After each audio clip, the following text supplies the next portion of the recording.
સાવધાન. બધા પોતપોતાનું સ્વસ્થાન વ્યવસ્થિત બેસી જાય.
ભગવાનનું અંતરંગ સ્વરૂપ વિચારો.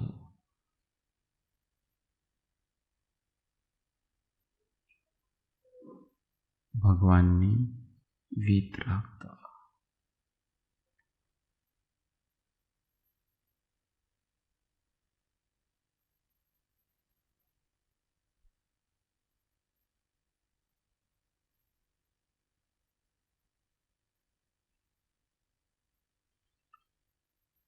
सकल ज्ञायक तदपि निजानंद रसली.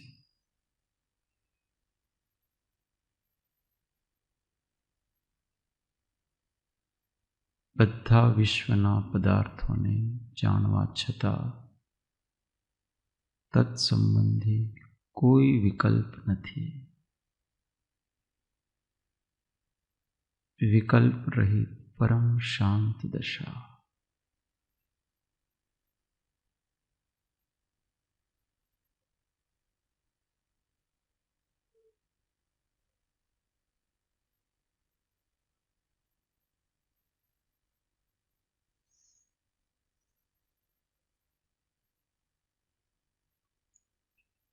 ભગવાન કેવલ જ્ઞાનથી વિશ્વના પદાર્થોને જાણીને સમભાવમાં સ્થિત રહે છે. આપણે શ્રુત જ્ઞાનથી વિશ્વના પદાર્થોને જાણીને સ્થિર રહેવાનો પ્રયત્ન કરવો.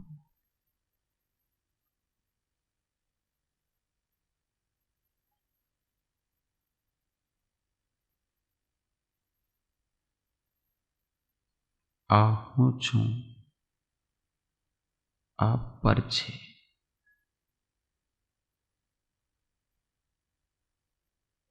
આજે હું છું તે હું છું. તે સિવાય બધું પર છે. હું પણ છું અને પર પણ છે. હું છું, પર છે. બધું જ છે, પોતપોતામાં છે. દરેક દ્રવ્ય પોતામાં પૂર્ણ છે. કોઈની અપેક્ષા નથી.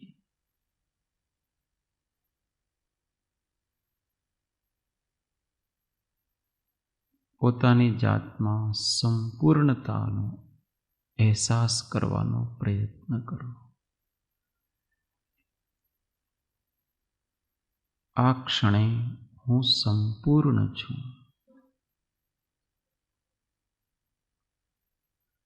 મારામાં કંઈ કમી નથી, મને કંઈ જોઈતું નથી.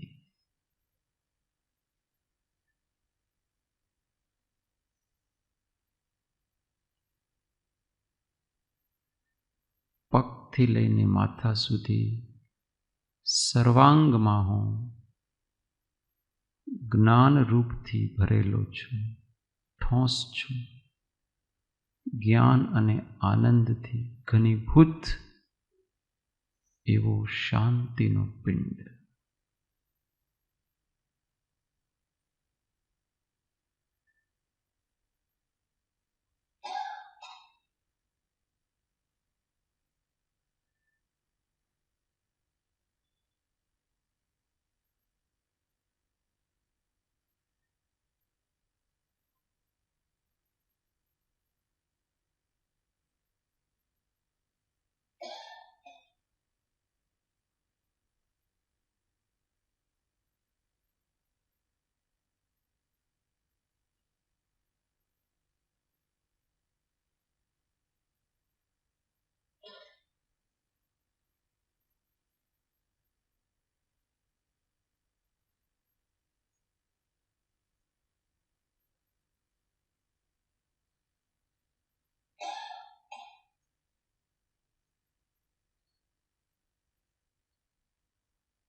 સાધન કરવાથી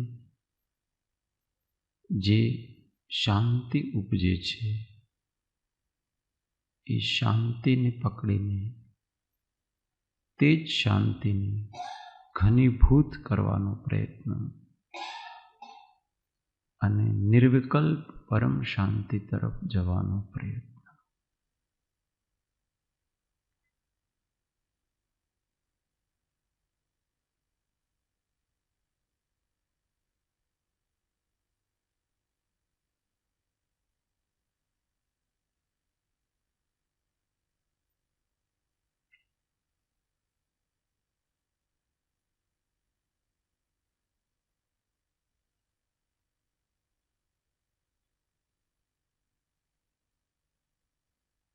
કોઈ જોવાનો પ્રયત્ન ન કરવો, સહજ અનુભવ સ્વરૂપ રહેવું.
ખેંચતાણ વગર સહજ પ્રયત્ન દ્વારા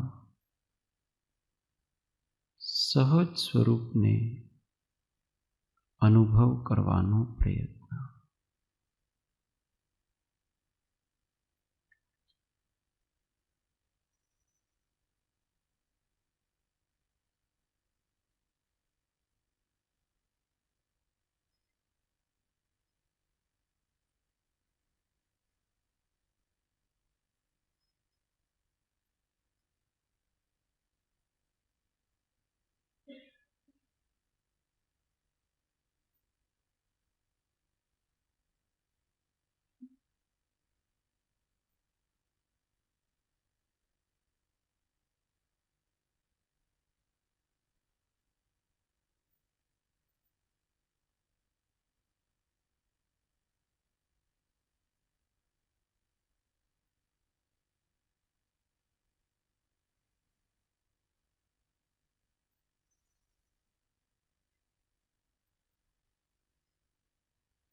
અનંત અનંત ભાવ ભેદથી ભરેલી ભલે અનંત અનંત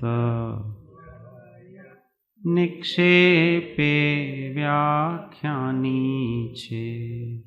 સકલ જગત હિત કારિણી હારિણી મોહ તારિણી ભવાબ્ધિ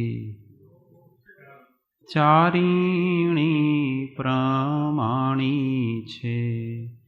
ઉપમા આપ્યાને જેને તમારા ખવીતે વ્યર્થ આપવાથી નિજ માપાઈ મેં માની છે. અહો રાજ ચંદ્ર બાળ ખ્યાલ નથી પામ જીનેશ્વર તણી જાણી તેણે જાણી છે. ગુરુ રાજ તણી વાણી જાણી તેણે જાણી. મોક્ષમાર્ગસ્ય નેતારમ ભેતારમ કર્મભૂભૃતામ જ્ઞાતારમ વિશ્વતત્ત્વાનાં વંદે તદ્ગુણલબ્ધયે વંદે તદ્ગુણલબ્ધયે. ઓમ જય શ્રી.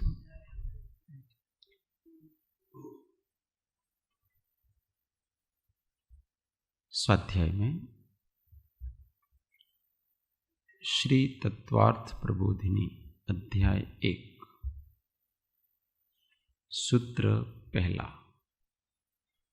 पृष्ठ संख्या हिंदी में 26 गुजराती में 22. अब आगे जिज्ञासा करते हैं. अभी यहाँ ऐसा कहा कि अहिंसादि जो महाव्रत हैं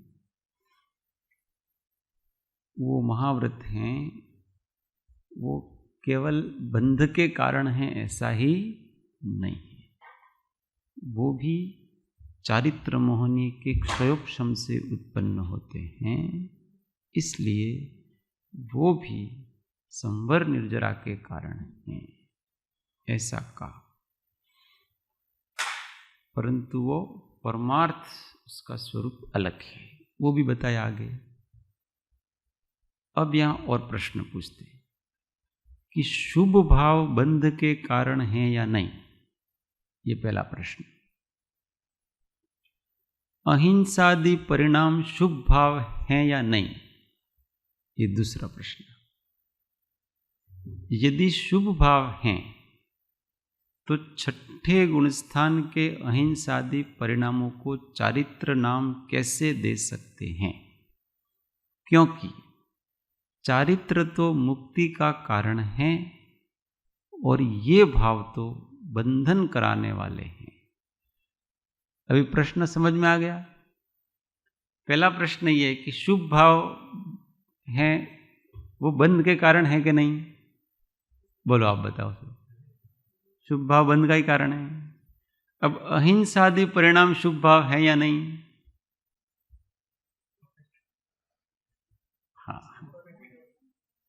अब इसको और जानकारी करेंगे। यदि शुभ भाव बंध के कारण है और अहिंसादि परिणाम शुभ है, तो फिर ये तो बंध का मार्ग हुआ और चारित्र तो मुक्ति का मार्ग है। तो फिर उनको चारित्र किस लिए कहा जाता है, ये प्रश्न है, इसका जवाब दिया जाएगा। समाधान, शुभ भाव बंध के कारण है, इसमें कोई संशय नहीं है। पहला प्रश्न का उत्तर तो मिल गया, बंध के ही कारण है। जितने शुभ भाव है वो सब बंध के कारण है। शुभ भाव का मतलब ऐसा होता है कि राग द्वेष रहित, सहित वाले, अनुराग वाले भाव। किसी के प्रति अनुराग होता है। अनुराग दो प्रकार का है, एक स्व के प्रति और एक पर के प्रति। दूसरे का कल्याण हो, इस प्रकार के, दूसरे को दुख दूर हो, इस प्रकार के जो भाव हैं वो भी शुभ भाव है। और मेरा कल्याण हो, ऐसा जो भाव है ना, वो भी शुभ भाव है। समझ में आया? क्यों? अभी आपको अनुराग तो अनुराग ही है, वो दूसरे के प्रति हो कि वो अपने के प्रति हो। और जब तक ये अनुराग भाव रहता है तब तक वितरागता पूर्ण नहीं होती। इसलिए 10वें गुणस्थान के लोभ का यही स्वरूप है। 10वें गुणस्थान में जो लोभ है वो कोई और लोभ तो है नहीं, उसको अभी मोक्ष प्राप्त करने का अनुराग है, उसको मोक्ष प्राप्त करने की अभी इच्छा है, आगे बढ़ने की अभिप्सा है, और वही उसकी आकुलता का कारण है, और वही उसको बंद कराता है, वही उसके आश्रव का कारण है। और जब केवल ज्ञान हो जाता है ना, इसके बाद अपना कल्याण करने का भी विकल्प नहीं है और दूसरे के कल्याण करने का भी विकल्प नहीं है। इसको निर्विकल्प अवस्था कहते हैं, सही अर्थ हो। तो यहां शुभ भाव बंध के कारण है, इसमें तो कोई संशय नहीं। छठे गुण स्थानवर्ती अहिंसा आदि के भाव शुभ भाव हैं या नहीं, इस पर आगमानुसार विचार करते हैं। अब ये अहिंसा आदि भाव जो छठे गुण स्थान में होते हैं वो शुभ भाव है या नहीं, उसका विचार करेंगे। किसके अनुसार करेंगे? आगम के अनुसार करेंगे। आगम में तीव्र कषाय के भावों को अशुभ भाव तथा मंद कषाय रूप भावों को शुभ भाव कहा है। अभी देखना, ये इसको बड़ा विज्ञान खोलेंगे यहाँ पर, क्योंकि ये बहुत विवाद के कारण हैं। कोई कहता है कि महाव्रत आदि एकांत से बंध के कारण है, कोई कहता है कि वो उसके बिना वो संवर निर्जरा के, तो दोनों में एकांत नहीं है, अनेकांत है। तो हाँ, यही बताएंगे अभी। मिश्र भाव है वो बताएंगे, ओके, सिद्ध करेंगे अभी आगम से। तो आगम में तीव्र कषाय के भावों को अशुभ भाव तथा मंद कषाय के भावों को शुभ भाव कहा है। अर्थात कषाय भावों को शुभाशुभ भाव कहा गया है। मतलब कषाय भाव हैं वो सब शुभाशुभ भाव हैं। और ये कषाय भाव जीव के 5 भावों में गति, कषाय, लिंग, मिथ्या दर्शना, ज्ञान, संयता, सिद्ध, लेश्यास, चतुश्चतुस्त्रय, कैक षड्भेदाः, ये तत्वार सूत्र का दूसरे अध्याय का सूत्र ही है। इस आगम सूत्रानुसार औदैहिक भावों की श्रेणी में आते हैं जो कि कर्मोदय के निमित्त से होते हैं। ये जितने कषाय भाव देखो, इन ये 21 प्रकार के जो औदैहिक भाव हैं उसमें गति और कषाय लिया कि नहीं, तो ये कषाय भाव औदैहिक भावों में, और औदैहिक भाव हैं वो शुभ हो अथवा अशुभ हो वो बंध के कारण होते हैं। अब देखो, अब आगे कहेंगे, इसलिए इन्हें नैमित्तिक या अनात्मीय भाव कहा गया है जो कि संसार वृद्धि के कारण हैं। आ गया समझ में? ये सब बंध के कारण है, ये जितने बताए वो। इसमें गति मतलब 4 प्रकार की गति के भाव, नरक गति के भाव, तिर्यंच गति के भाव, मनुष्य गति के भाव और देव गति के भाव। ये गति के अनुसार जो जो अपने भाव हो रहे हैं, जैसे अपन मनुष्य हैं, मनुष्य के अनुसार जो व्यवहार कर रहे हैं, जो परिणाम हो रहे हैं, मनुष्य के अनुसार खाने के और पीने के, चलने के, उठने के, बैठने के, समाज की व्यवस्थाओं के, समुदायों की व्यवस्थाओं, ये सब मनुष्य के हिसाब से जो जो परिणाम हो रहे हैं अपने, वो सब गति परिणाम कहलाते हैं। और वो सब बंध के कारण है, क्योंकि वो सब परिणाम मनुष्य गति के उदय से हो रहे हैं। और मनुष्य गति के उदय से जो परिणाम हो रहे हैं वो सब औदैहिक भाव है, इसलिए बंध के कारण। फिर कषाय भाव, क्रोध, मान, माया, लोभ, और फिर हास्य, रति, अरति, शोक, भय, जुगुप्सा, स्त्री वेद, पुरुष, नपुंसक वेद, ये सभी मोहनीय कर्म के उदय से उत्पन्न हो रहे हैं, इसलिए ये सब औदैहिक भाव है। फिर मिथ्या दर्शन, ये दर्शन मोहनीय कर्म के उदय से उत्पन्न हो रहा है, इसलिए ये भी लिंग का मतलब यहाँ वेद समझना, स्त्री वेद, पुरुष वेद, नपुंसक वेद। तो ये नाम का जो द्रव्य लिंग है वो तो नाम कर्म के उदय से है, क्योंकि वो बाहर अंगोपांग नाम कर्म के उदय से होता है। और जो भावलिंग है वो वेद हैं, तो वो वेद 9 कषाय के उदय से होते हैं, वो भी औदैहिक भाव हैं। मिथ्या दर्शन है वो दर्शन मोहनी कर्म के उदय से के निमित्त से हैं, इसलिए वो भी औदैहिक भाव है। फिर अज्ञान, जो ज्ञानावरण कर्म के उदय से उत्पन्न होता है अज्ञान, इसलिए वो भी औदैहिक भाव है। फिर असंयत, ये भी मोहनीय कर्म के, चारित्र मोहनीय कर्म के उदय से जो होते हैं वो सभी असंयत भाव हैं, तो वो भी औदैहिक हैं। फिर असिद्ध भाव, 8 कर्मों के निमित्त से जो आत्मा के सामान्य भाव हैं वो सब असिद्ध भाव है, जिसके कारण से सिद्धत्व की सिद्धि नहीं हो रही है, तो असिद्ध भाव कहलाते हैं। और फिर लेश्या, 6 प्रकार की लेशा है, कृष्ण, नील, कापोत, पीत, पद्म, शुक्ल। वो जो लेशा के अनुसार जो परिणाम है अंदर, वो भी सभी उस कर्म के उदय से होते हैं, मोहनीय कर्म और फिर अंगोपांग नाम कर्म वगैरह अलग अलग प्रकार से। तो ये जितने भाव हैं वो सब गति 4 भाव, कषाय के जो 4 हैं, लिंग 3 हैं, एक मिथ्या दर्शन है, एक अज्ञान है, एक असंयत भाव है और एक सिद्ध भाव हैं और 6 लेशा के भाव हैं। ऐसा करके कुल मिलाकर के 21 भाव हैं, वो औदैहिक भाव कहते हैं। इनसे कर्म का बंध होता है। अब आगे कहते हैं ये संसार वृद्धि के कारण है।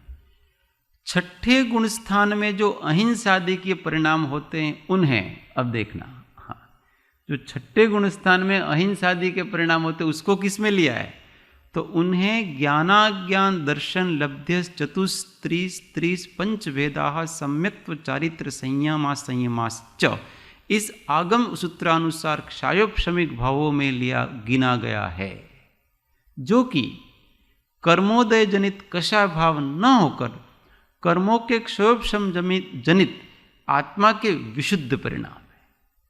समझ में आया?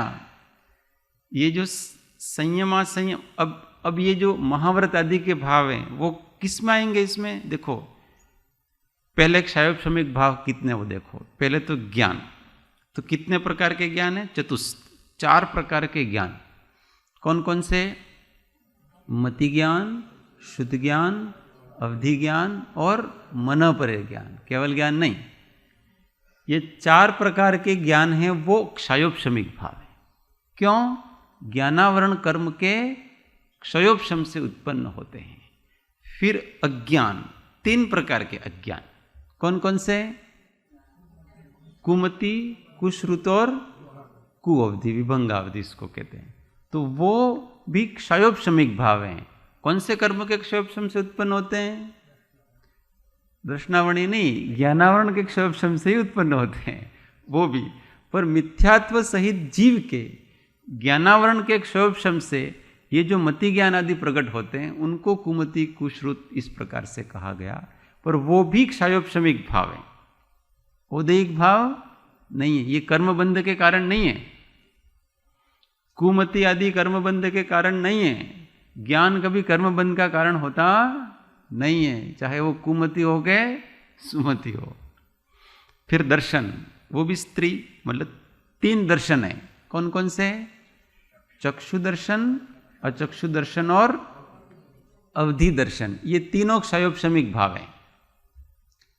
कौन से कर्म के क्षयोपशम से उत्पन्न होते हैं? दर्शनावरण कर्म के क्षयोपशम से उत्पन्न होते हैं। फिर लब्ध्य, लब्धि, वो 5 प्रकार की लब्धि है। कौन कौन से 5 प्रकार की लब्धि है?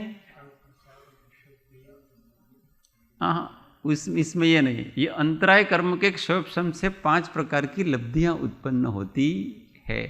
तो क्षयोपशमिक दान, क्षयोपशमिक लाभ, क्षयोपशमिक भोग, क्षयोपशमिक उपभोग और क्षयोपशमिक वीर्य, ये 5 प्रकार की शक्तियां हैं। लब्धि कहो, शक्तियां कहो उसको। तो ये भी, ये कौन से कर्म के क्षयोपशम से उत्पन्न हो रही है? अंतराय कर्म के क्षयोपशम से ये 5 प्रकार के शक्ति रूप भाव उत्पन्न हो रहे हैं। इसके बाद फिर कहा सम्यक्त्व, जो किसके उदय से सम्यक्त्व भाव है, वो किसके क्षयोपशम से हो रहा है? दर्शन मोहनीय के क्षयोपशम से सम्यक्त्व भाव की उत्पत्ति हो रही है। फिर चारित्र, ये चारित्र भाव भी क्षयोपशमिक भाव है। कहाँ उत्पन्न हो रहा है? कौन से कर्म के क्षयोपशम से उत्पन्न हो रहा है? चारित्र मोहनीय के क्षयोपशम से उत्पन्न हो रहा, क्योंकि यहाँ क्षयोपशमिक भाव की चर्चा चल रही है। और फिर संयमा संयमाश्च, संयमा संयमाश्च का मतलब होता है देश विरत भाव, अर्थात जो कि 5वें गुण स्थान में होते हैं, देश संयम। तो ये भी चारित्र मोहनीय के क्षयोपशम से उत्पन्न हो रहे हैं। ये सभी भाव हैं, वो क्षयोपशमिक भाव है। अब ये बताओ कि ये जो 5 महाव्रत, 5 समिति, 3 गुप्ती, ये सब इनमें से कहाँ पर उत्पन्न होते हैं? किस में लेने का? इनमें से लेना है अपने को, तो ये किस में लेने का? इनमें। ये 4 प्रकार के ज्ञान, 3 प्रकार के अज्ञान, 3 प्रकार के दर्शन, 5 प्रकार की लब्धि, सम्यक्त्व, चारित्र और संयम संयम, इनमें से ये महाव्रत आदि किस में आएंगे? चारित्र भाव में आएंगे। इसमें जो चारित्र भाव लिखा है ना, क्षयोपशमिक चारित्र के अंग हैं वो। जैसे क्षयोपशमिक चारित्र उत्पन्न हो रहा है तो उसका स्वरूप क्या है? तो वहां ये सब परिणाम उत्पन्न हो रहे हैं। आत्मा की जितनी विशुद्धि हो रही है उतने वो परिणाम उत्पन्न हो रहे हैं, इसलिए उनको क्षयोपशमिक भावों की गिनती में लिया गया है। उसको आगे कहेंगे। अब यह कहा कि ये सब, इन सब इस आगम सूत्रानुसार क्षयोपशमिक भावों में गिना गया है, जो कि कर्मोदय जनित कषाय भाव न होकर कर्मों के क्षयोपशम जनित आत्मा के शुद्ध परिणाम है, विशुद्ध परिणाम, शुद्ध नहीं विशुद्ध। अब विशुद्ध किसको कहते हैं वो बताया, जिसमें शुद्धता और अशुद्धता दोनों के अंश हो उन्हें विशुद्ध भाव कहा जाता है। मतलब वो न तो अशुद्ध है ना पूरे के पूरे शुद्ध हैं, वो बीच के भाव हैं, उसको विशुद्ध भाव कहा जाता है। इसलिए अपन कहते हैं कि आत्मा की विशुद्धि बढ़ रही है। शुद्धि कभी नहीं बढ़ती है, आत्मा की विशुद्धि बढ़ रही है, क्योंकि विशुद्धि में क्या हो रहा, बढ़ेगी तो अशुद्धि कम होती जाएगी, वैसे वैसे विशुद्धि बढ़ती जाएगी, और अशुद्धि बिल्कुल चली जाएगी तो शुद्धि हो जाएगी, उसको शुद्ध आत्मा कहते हैं। तो ये कर्मों के क्षयोपशम से विशुद्ध भाव उत्पन्न होते हैं, ये विशुद्ध परिणाम है। अब आगे कहते हैं, अहिंसादि भाव चारित्र मोहनी के क्षयोपशम से उत्पन्न होते हैं। ये जब चारित्र मोहनी का क्षयोपशम होता है ना, तब उत्पन्न होते हैं ये अहिंसादि परिणाम। इसलिए ये मिथ्या दृष्टि के नहीं होते हैं। मिथ्या दृष्टि के न महाव्रत होता है, न समिति होती है, न गुप्ती होती है, कुछ भी नहीं होता है। और सोचो, चौथा गुणस्थान वाला सम्यक दृष्टि जीव है, उसके भी न महाव्रत हैं, न 5 समितियों के भाव हैं, न गुप्तियों के भाव हैं। और भी आगे देखो, 5वें गुणस्थान वाला जो देश संयमी जीव है, सम्यक दृष्टि, उसके भी न महाव्रत के परिणाम है, न समितियों के परिणाम है, न गुप्तियों के परिणाम है। ये परिणाम केवल 6ठे गुणस्थान में है। सम्यक्त्व से भी इसका कोई संबंध नहीं है, उसका संबंध चारित्र मोहनी के क्षयोपशम से। कोई सम्यक दृष्टि है, उसके भी कोई महाव्रत हो गए ऐसा नहीं है। वो जो अभी चतुर्थ गुणस्थान वाला सम्यक दृष्टि भी दया पालता है, 5वें गुणस्थान वाला भी अहिंसा का पालन कर रहा है, पर उसकी अहिंसा महाव्रतों में नहीं गिनी जाती है, उनका सत्य महाव्रतों में नहीं गिना जाता है, क्योंकि जो परिणाम 6ठे गुणस्थानवर्ती के होते हैं वो परिणाम इसके नहीं हो रहे हैं, क्योंकि ये चारित्र मोहनी के क्षयोपशम से उत्पन्न होते हैं, सम्यक्त्व से उसका संबंध नहीं है। भले सम्यक्त, इसलिए द्रव्यलिंगी मुनि की जब चर्चा करते हैं तो 3 प्रकार से द्रव्यलिंगी मुनि बताए गए। पहला द्रव्यलिंगी मुनि कि जो मिथ्यात्व गुणस्थान में है, परंतु बाहर से महाव्रतों का आचरण करता हुआ दिखता है, उसने बुद्धिपूर्वक ग्रहण किए हैं 5 महाव्रत, 5 समिति, 28 मूल गुणों का पालन करता है, चर्या के अनुसार बराबर चलता है, परंतु मिथ्यात्व सहित। ये पहला द्रव्यलिंग का लक्षण है। दूसरा, चौथे गुणस्थान वाला सम्यक दृष्टि जीव, अंदर में गुणस्थान चौथा है और बाहर में महाव्रतों का पालन कर रहा है, महाव्रतों का पालन दिखता है, वो भी द्रव्यलिंगी है। फिर तीसरा, 5वें गुणस्थान वाला, अंदर से केवल 5वां गुणस्थान है उसका, अप्रत्याख्यानावरण कषाय ही गई है, प्रत्याख्यानावरण कषाय बाकी है, परंतु बाहर से महाव्रत आदि का पालन कर रहा, वो भी द्रव्यलिंगी है। ये तीनों द्रव्यलिंगी मुनि है, और 6ठे गुणस्थान वाला ही भावलिंगी मुनि कहलाता है। यहाँ उसकी बात कर, उसी के महाव्रत होते हैं, नीचे के गुणस्थानों के कोई महाव्रत होते नहीं। तो यहाँ ये बात बताते हैं। अब ये कहाँ से पैदा हुए वो बताएंगे। अहिंसादि भाव चारित्र मोहनी के क्षोभशम से उत्पन्न होते हैं। इसमें चारित्र मोह की सर्वघाती प्रकृतियों, अभी चारित्र मोह की सर्वघाती प्रकृतियां कौन कौन सी हैं? अनंतानुबंधी, अप्रत्याख्यानावरणी तथा प्रत्याख्यानावरणी, ये 3 सर्वघाती प्रकृतियां हैं चारित्र मोहनी की। का उदयाभावी क्षय तथा सद अवस्था रूप उपशम रहता है इसमें 6ठे गुणस्थान में। अतः इतने अंशों में ये भाव शुद्ध माने जाते हैं 6ठे गुणस्थान में। तथा देशघाती प्रकृतियों, देशघाती कौन सी है? संजुलन, क्रोध, मान, माया, लोभ तथा हास्यादि 9 कषाय, इनका यथासंभव उदय रहता है 6ठे गुणस्थान में। यह है अनंतानुबंधी, अप्रत्याख्यानावरण, प्रत्याख्यानावरण, ये सर्वघाती प्रकृतियां हैं, उनका तो क्षयोपशम हो रहा है, इसका मतलब अनुदय है, और देशघाती का उदय है। तो जितना सर्वघाती प्रकृतियों का अनुदय है उतनी तो उसकी आत्मा की शुद्धि है, इसलिए उसको इतना तो शुद्ध है चारित्र, और जितनी देशघाती प्रकृतियों का उदय है संजुलन का, उतनी उसकी अशुद्धि है। इसलिए शुद्धि और अशुद्धि दोनों वाले परिणाम है, इसलिए उसको विशुद्ध परिणाम कहते हैं, क्षयोपशमिक परिणाम कहते हैं। इस कारण से इतने अंशों में ये भाव अशुद्ध भी माने गए हैं। परंतु देशघाती की तुलना में सर्वघाती प्रकृतियां अधिक आत्मघातक हैं और उनका अनुदय रहता है। इस कारण से छठे गुणस्थानवर्ती अहिंसा आदि भावों को अशुद्ध भाव न कहकर विशुद्ध भाव कहना ज्यादा उपयुक्त है, कि वो आत्मा के विशुद्ध परिणाम हैं। शुभाशुभ औदिक भाव जिस प्रकार से बंधन का कारण है, वैसे ये अहिंसादि भाव एकांत से बंधन का कारण नहीं है, वरन जितने अंशों में शुद्धि है उतने अंशों में मुक्ति के कारण है। इस कारण से इन्हें चारित्र परिणाम कहा गया है, कहा भी है। अब यहाँ पुरुषार्थ सिद्धि उपाय में कहा, येनांशेन चरित्र तेनांशेन, येनांशेन चरित्रं तेनांशेनास्य बंधनं नास्ति, येनांशेन तु रागस्तेनांशनस्य बंधनं भवति। अर्थात इस आत्मा के जिस अंश से चारित्र है उस अंश से बंध नहीं है, तथा जिस अंश से राग है उस अंश से बंधन होता है। चारित्र से बंधन नहीं हो रहा है, बंधन किससे हो रहा है? कोई कहे क्षयोपशमिक चारित्र है उससे बंध है, तो क्षयोपशमिक चारित्र से बंध नहीं है। उस क्षयोपशमिक चारित्र के समय उसके अंदर जो राग द्वेष भाव हैं, औदैहिक भाव हैं, उससे बंधन है, क्षयोपशमिक भावों से नहीं।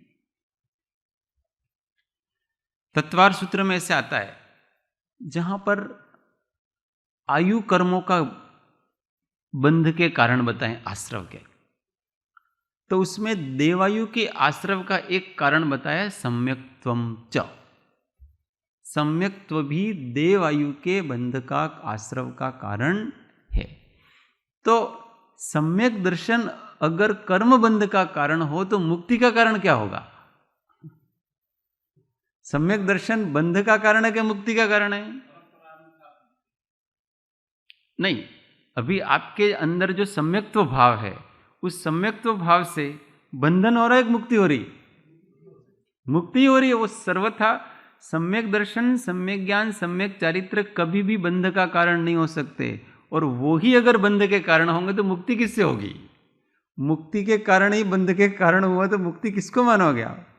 इसलिए उस सम्यक्त्व से देवायु का बंध नहीं हो रहा है, पर उस सम्यक्त्व के सद्भाव में आपके जो राग द्वेष की मंदता हो रही है, इससे आपके परिणाम शुभ रूप हो रहे हैं। उन शुभ परिणामों से देवायु का बंध हो रहा है। समझ में आ रहा है? परंतु वो शुभ परिणाम सम्यक्त्व के सद्भाव में ही होते हैं।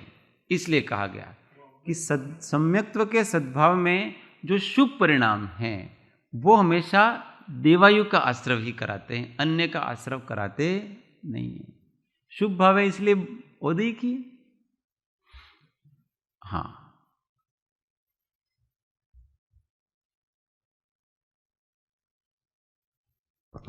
તો સમ્યક્ત્વની હાજરીમાં औदैहिक भाव बीजा होता नहीं? होते हैं ना, पर जितने भी औदैहिक होंगे भाव वो सब इतने मंद होंगे कि आपके बाकी की 3 गतियों का आश्रव नहीं करा सकते। पण तो औदैहिक भाव છે એટલે એનો બંધ તો થોડો बंद हो रहा है, शुभ बंध। शुभ, अच्छा। वो ऐसे हैं कि कोई सम्यक दृष्टि है, वो कितना भी लड़ाई झगड़ा कर ले, क्लेश कर ले, परंतु ऐसा बंध नहीं करा सकता है आयु का कि वो तिर्यंज गति में जाए, ऐसा नहीं करा सकता है। नरक गति में जाए, ऐसा नहीं कर सकता है, क्योंकि सम्यक दृष्टि के इतने तीव्र कृष्ण होते ही नहीं।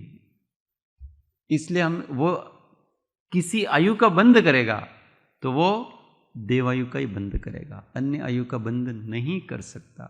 उसकी तो ये अंदर सम्यक्त्व खिला हुआ है ना, उसका प्रताप है। सम्यक्त्व के निमित्त से ये शुभ भाव हो रहे हैं, सम्यक्त्व के कारण से नहीं हो रहे। सम्यक्त्व उसमें निमित्त है, सम्यक्त्व तो संवर निर्जरा का कारण है, बंध का कारण नहीं है।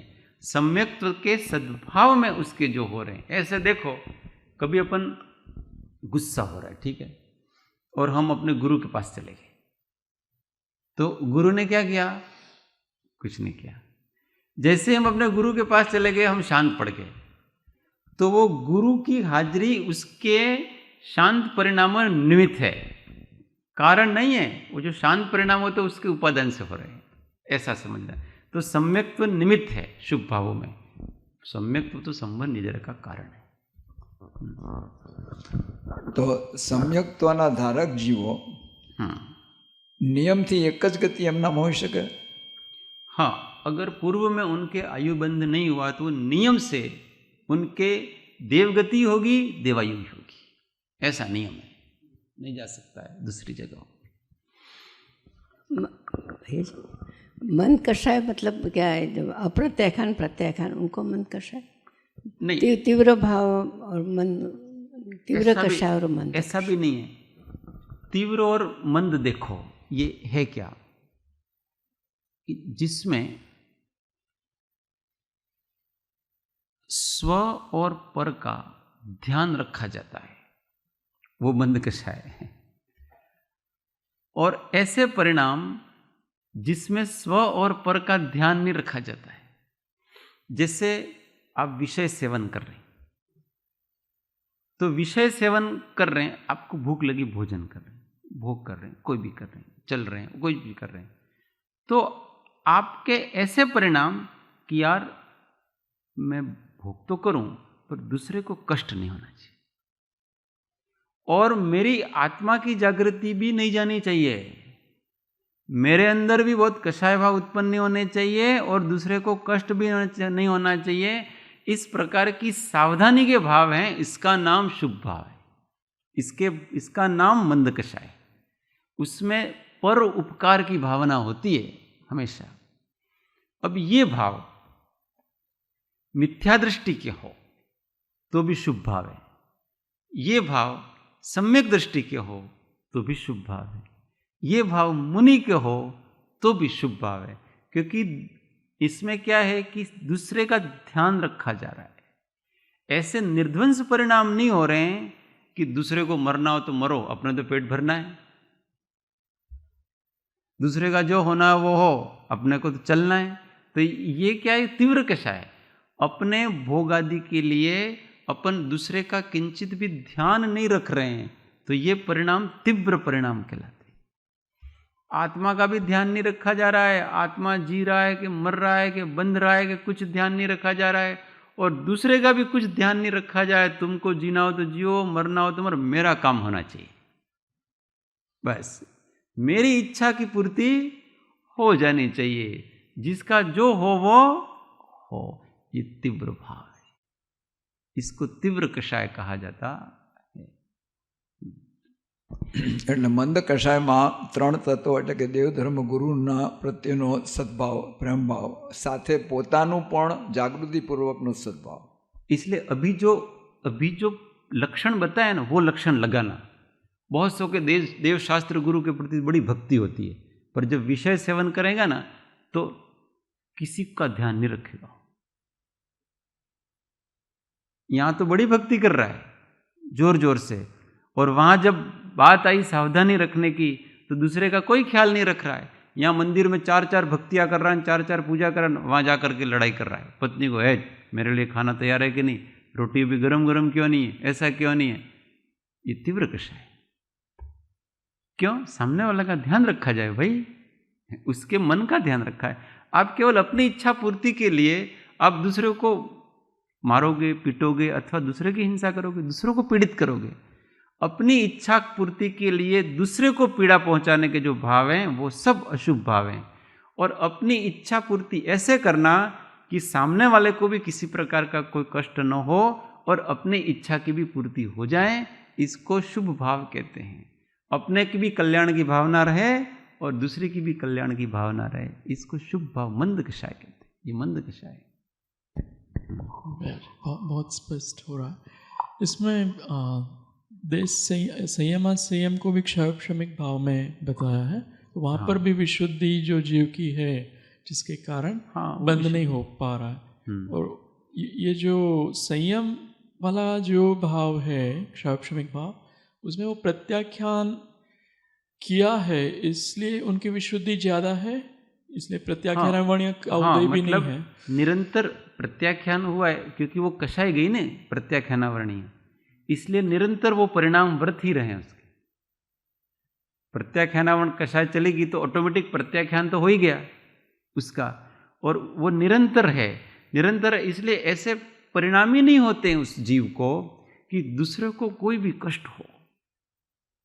इसलिए मुनिराज देखना, किसी का भी कष्ट नहीं देख सकते, किसी को कष्ट में डाल करके वो कुछ नहीं करेंगे। और अगर उनको ऐसा है कि अपने तो अपनी चर्या पालनी है, अपनी चर्या पल गई बस बहुत है, दूसरों का जो होना वो हो, दूसरों को कष्ट होना दो, दूसरों को अपने तो अपनी, ये स्वार्थी परिणाम है, ये तो तीव्र कषाय के परिणाम। अपनी चर्या पालन करने में भी दूसरों का ध्यान रखा जाए।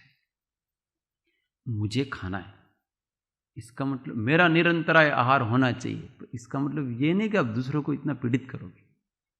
वो देखो तो सही कि वह कैसे हो रहा है, किस प्रकार से हो रहा है।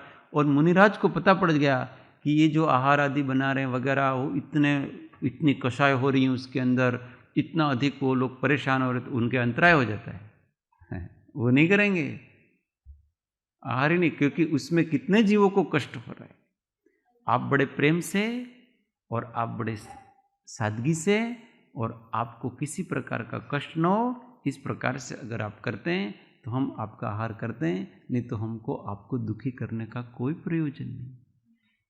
इसलिए वो शुद्धि बुलवाते हैं, मन शुद्धि, वचन शुद्धि, और वो सारा इसलिए। और फिर वो भक्ति होती है उनकी। वो अगर भक्ति ना हो, अब भक्ति अगर ना हो तो क्या सिद्ध हो रहा है कि वो अपनी मर्जी से नहीं कर रहा है। भक्ति भाव हो तो वो श्रावक अपनी मर्जी से भोजन बना रहा है, चोखा लगा रहा है, फिर अपने सब बना। परंतु अगर भक्ति नहीं करे, ठीक है હવે અમારો વારો છે એટલે અમે કરીએ છીએ, अभी समाज में ऐसा ही है कि सबके टर्न है, क्योंकि अभी रोज रोज कर नहीं सकते हैं ना ऐसा। ये दिगंबर मुनि की चर्या की बात कर रहे हैं, तो उनके इतने घर हैं भाई, तो अभी इसका टर्न होगा, 2 दिन आप चोखा लगाएंगे, दोगे, अभी उसको बड़ा बोझ लगता है ज़्यादा दिन, फिर उसको 3 दिवस उन्होंने 3 दिन चोखा लगाया, और फिर चौथे दिन उनको समाज वाला यूँ कहे ना, यार आजे पण कई व्यवस्था नहीं, तमे आजे फरी लगावी देजो, तो उनको बड़ा कष्ट होता है। अरे ना अमे आजे न करी शक्या, मैंने 3 दिवस कीधुं थुं भाई, अमे 3 दिवस तो कर्युं, हवे अमे वधारे करी शकीए। ये क्या है, सब बोझाइए सारा का सारा। और ऐसा आहार मुनि लेंगे तो उन मुनि के योग्य आहार ही नहीं हो, क्योंकि जबरन किया जा रहा है। वो तो सारी की सारी ऐसी कोमलता होती है वहाँ पर, भूखे रह जाएंगे। तो बिना मान का, बिना भक्ति का, बिना प्रेम का, बिना आदर का कोई वस्तु स्वीकार नहीं की जाएगी। और किसी को भी उसमें कष्ट हो रहा है, ऐसी भनक भी पड़ गई, भक्ति में कष्ट नहीं होता, प्रेम में कष्ट होता। आप प्रेम के वशीभूत होकर के 56 भोग बना रहे हो, 10 दिन से तैयारी कर रहे हो उसकी, तो वो सब आपके शुभ का कारण है, वो सब आपके शुभ का कारण है। ऐसा आहार मुनि प्रसन्नता से लेंगे कि ये 10 दिन से प्रसन्न है, इस कारण से 10 दिन से शुभ का आश्रव कर रहा है।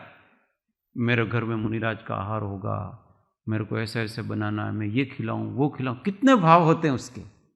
ये सब भाव प्रशस्त भाव कहलाते इससे।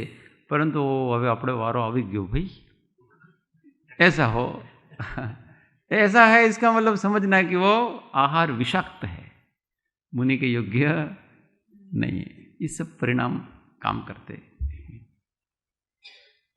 चलो टाइम इज ओवर, कल और लेंगे इसको।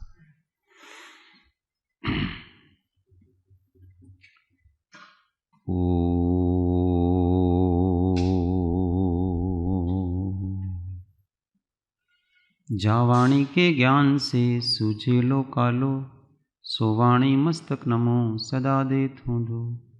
हे जिनवाणी भारती तो हे जपो दिन रेन, जो तेरा शरणा लहे सो पावे सुख चैन।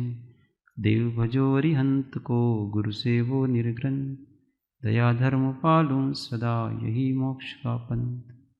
9 नमस्कार महामंत्र आत्म अनुसंधान।